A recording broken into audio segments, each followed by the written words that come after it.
Quelle que soit l'image, il y a un ou une photographe derrière chaque image.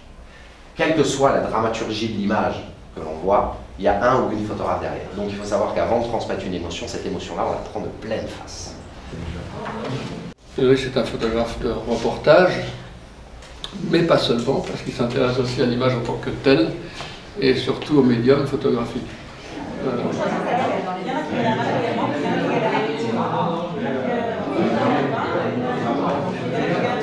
Tout à l'heure, il y a une dame qui me disait ils ont l'air tristes sur les photos, c'est vrai.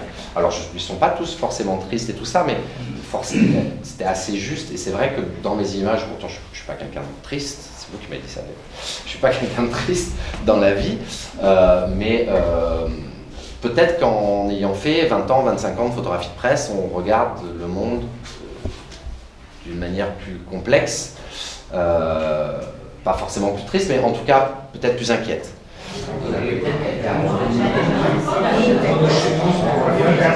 Il y a des travaux qui ont duré plus longtemps. La série que vous avez là en couleur, c'était sur le monde de la pornographie, qui aujourd'hui est quand même très présent, plus que jamais, avec le web, avec voilà, tout le monde a accès à cette pornographie qui devient hyper accessible. Et toujours, j'ai voulu m'intéresser, dire voilà comment on fabrique ce monde-là.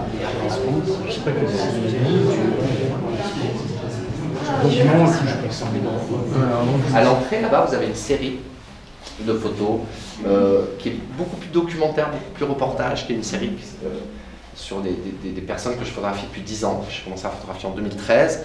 Ça s'appelle Isabelle et Amandine et Mathieu maintenant, parce qu'il y a un petit qui est arrivé.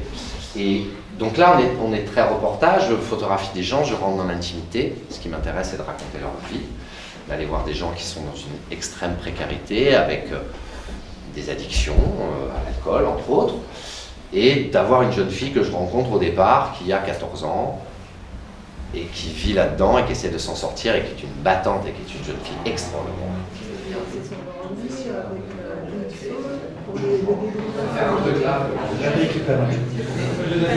On a des séries très courtes comme ça, comme sur le monde du tatouage. Moi, je suis assez sensible à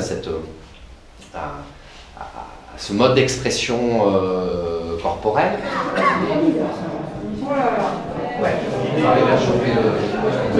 La seule chose, qui est un travail qui pourrait être issu de la presse, mais qui définit bien ma manière de penser la photographie de presse, c'est cette série. Ça, c'est un livre qui est là, qui s'appelle Chaos, où, comme photographe de presse, j'étais amené à couvrir tous les événements des mouvements sociaux en France.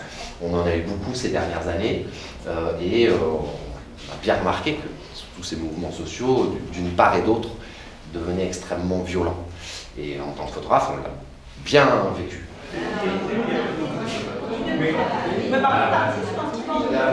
Comme n'importe qui, on peut photographier sa compagne ou son compagnon. L'histoire est un peu plus, je veux dire, passionnelle et peut-être un peu destructrice. Donc à la fin, je prends des Polaroids, je prends ces Polaroids, je les brûle. Et c'est très difficile à brûler des Polaroids, je vous le dis.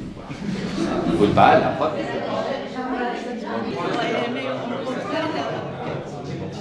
Je vais en faire. Donc Dominique et Catherine, un grand merci pour ce que vous faites pour la photographie.